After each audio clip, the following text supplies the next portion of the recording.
Alright, I guess we're doing this again. Okay, let's make this brief. Hi, my name's Hannibal Nectar. You probably know that if you watched part 1, and if you didn't, go watch now. I go through the rules and stuff there of the challenge. But there's one thing you aren't gonna get from watching that video, that being the new rule I just carried out. That being, I can't parry. That's right, my main source of high damage has now been stripped away from me, and that's all because I wanted to make this more interesting. After this video, I really hope I get my Masochist card. I've been waiting for that for a minute now. Anyway, without all that babbling, let's get this over with.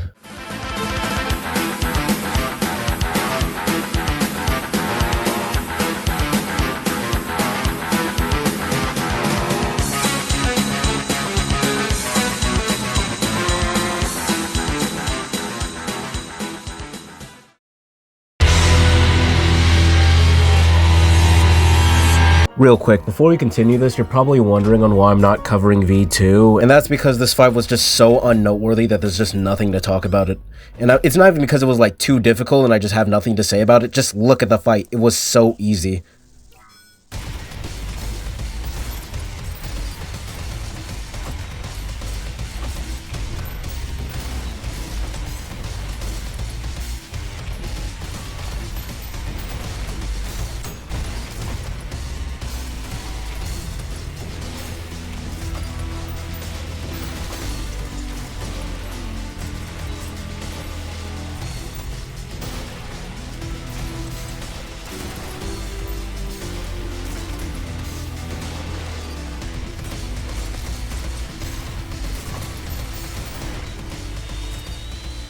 Before you say it's because I had aim assist, let me remind you, I'm still playing this game on a controller and with a piercer and marksman.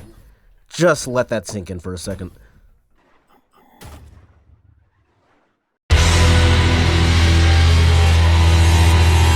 Alright, the first level of Lust, Bridge Burner.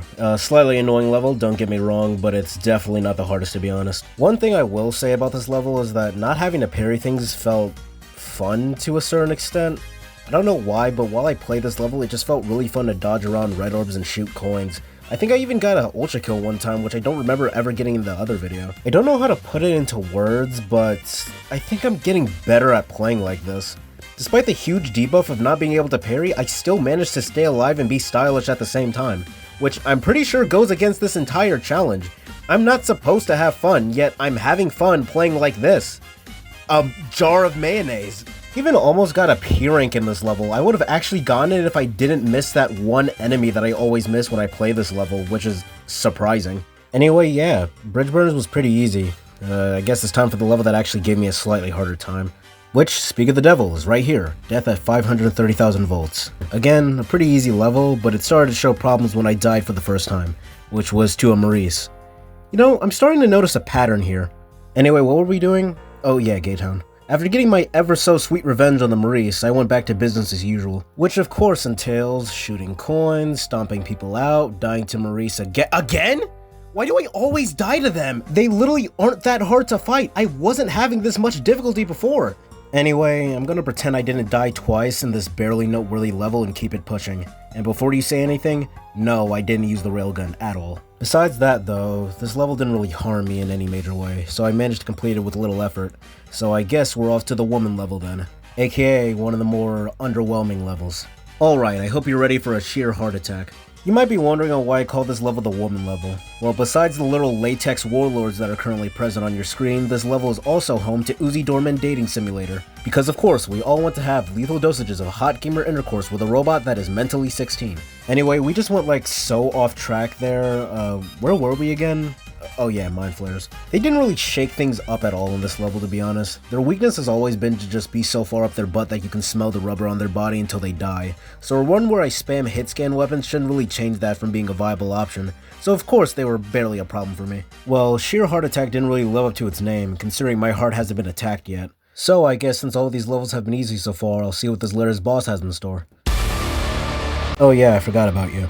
Despite my struggle with her prime body, the corpse of girl boss Tessa didn't really pose that much of a threat, to be honest, and I actually managed to beat her on my first try. Who knew fighting a human who took constant steroids and death was harder than fighting its robotic for some reason oversized corpse?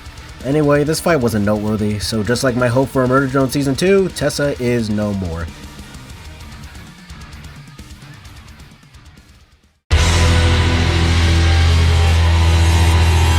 Welcome to a Vor Lover's wet dream, aka Gluttony.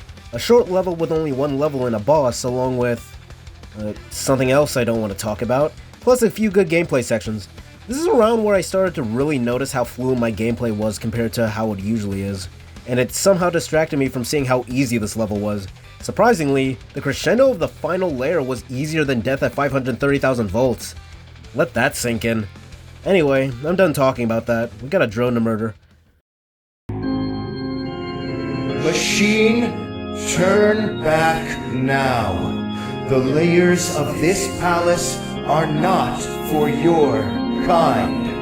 Turn back, or you will cross the will of God.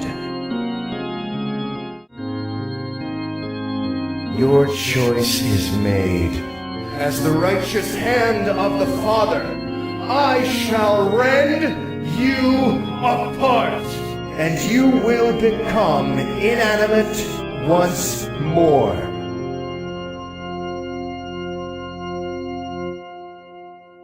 Behold the power of an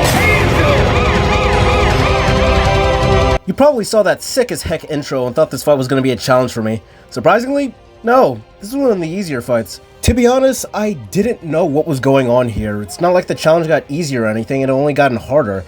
Yet, the only notable thing I can say about Sinriel, the Apostle of the Solver, is that I got a sick as hell juggle combo on her with the revolvers. Happy feet! Wombo combo! That ain't Falco! That ain't Falco! Oh! I don't even understand anymore. Was Mayo right about saying you don't need to be stylish to actually beat this game? Has every single commentary YouTuber I've watched lied to me? No, that can't be right. You know what? Screw greed. I'm not playing that layer. I'm skipping straight to the V2 boss fight, because there is no way that Mayo was right about something.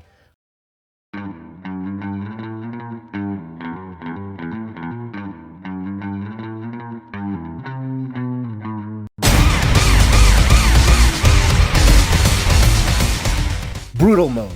No arms, piercer only, fighting V for the second time. I have literally cranked this challenge up to 11. There is no way that this is going to be easy. I have basically removed coins from the equation entirely. The only way I can use coins to my advantage is from counter ricocheting, which I will take. I don't even care. That's not even the point. The point is that maybe this fight will actually give me some sort of challenge to talk about. Which, to be honest, it kinda did. One thing that's painfully obvious is that unlike me, V isn't restricted to the piercer. She can use coins, she can use a nail gun, she can use basically everything that I don't have, which causes major problems. But despite that, I somehow beat phase 1 on my second try? No, that was just a fluke. That had to be a fluke. Get your arse over here, woman, I'm not finished with you yet. Okay, so there actually was a challenge posed into this phase. V is constantly sliding, so I have to shoot at very awkward angles to actually shoot the normal piercer rounds at her, which resulted in me dying. Yeah, yay, actually. Let's spice it up a little bit. I was also able to get some cheeky ultra ricochets on her, which was, I guess, impressive on my part. And like always, V's second encounter was a good fight, but I still beat her in 2 attempts. 2 attempts! You know, maybe V was just an easy boss. Maybe if I eventually do part 3, I'll actually find something that's hard that I can actually test my skills on. Something that reminds me of the Tessa fight, at least.